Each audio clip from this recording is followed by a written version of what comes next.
各位聽眾大家好，歡迎收聽 Pantry Talk。Pantry Talk 專為想透過真實商業新聞，提升商業英語能力嘅廣東話專業人士而設。我係你哋嘅主持。今日我哋要傾嘅主題係一個對亞洲甚至全球經濟都好重要嘅話題。印度最新公布嘅2026至2027年度聯邦預算案。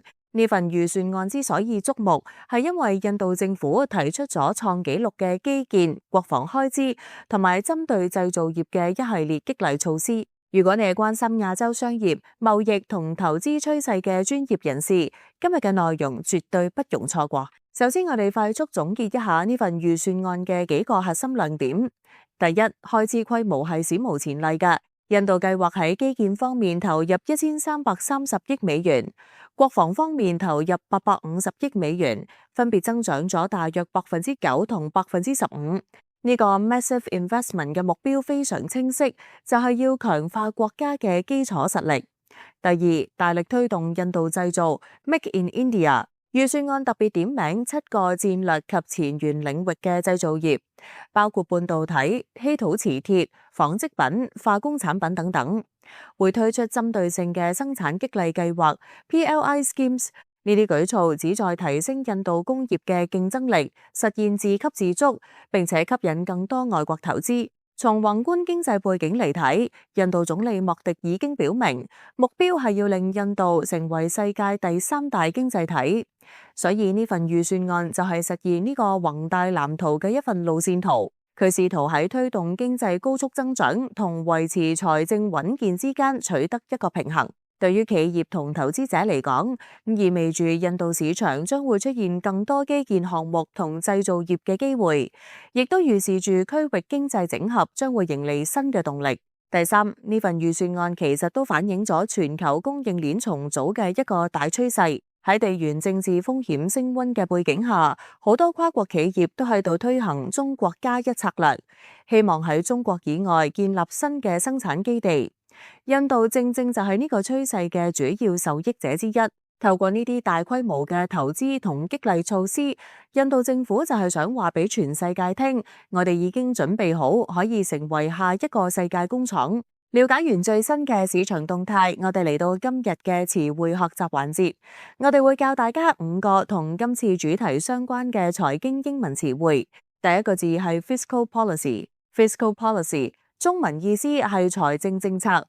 呢個詞指嘅係政府利用公共支出同稅收嚟影響宏觀經濟嘅策略。成份預算案本身就係一份最重要嘅財政政策聲明，直接話俾市場聽政府未來1年嘅錢會點樣使。例句 The government is using fiscal policy to stimulate the economy。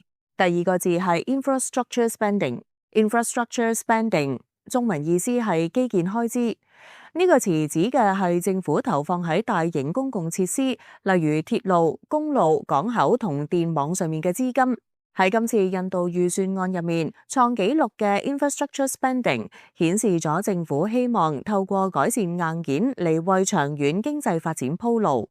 例句 The budget includes a record amount for infrastructure spending。第三個字係 manufacturing incentives。manufacturing incentives 中文意思係製造業激勵措施。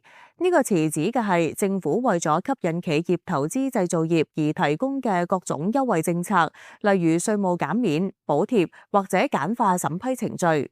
印度今次推出嘅措施就係想直接吸引本地同外國公司喺嗰度設廠生產。例句 The new manufacturing incentives are designed to boost local production。第四個字係 economic growth。economic growth 中文意思係經濟增長。呢個詞指嘅係一個國家整體經濟產出，通常用 GDP 嚟衡量嘅增加。基本上，所有政府嘅經濟政策，包括今次印度嘅預算案，最終目標都係為咗促進同維持強勁嘅 economic growth。例句 The country is targeting 7% economic growth next year。第五個字係 foreign investment。foreign investment 中文意思係外國投資。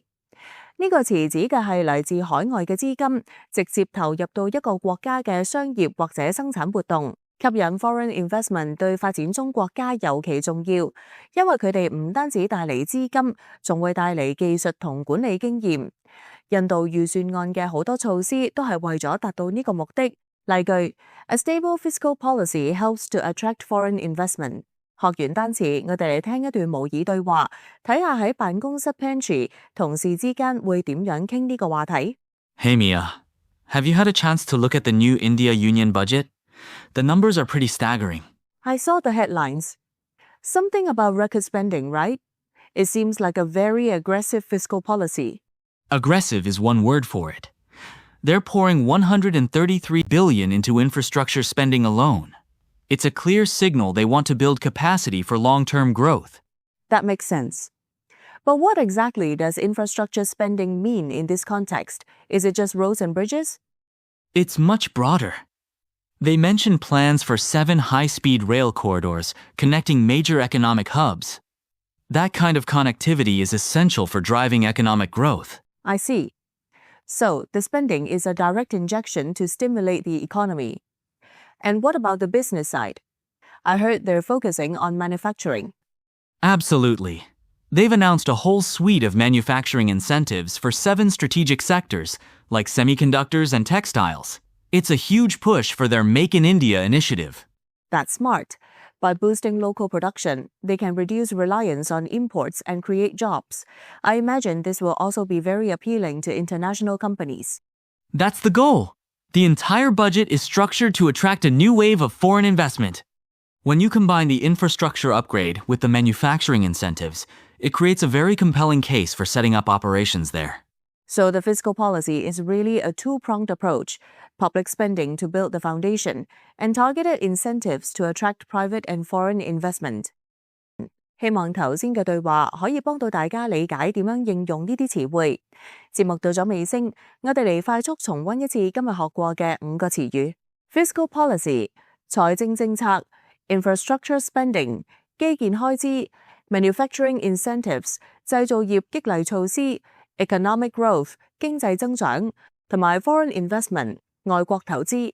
希望大家以後睇相關新聞嘅時候，會對呢啲詞更加敏感，不妨喺工作會議或者電郵入面試下用佢哋，會令你嘅表達更精準、更專業。今集嘅 Pantry Talk 就到呢度，多謝收聽，我哋下集再見。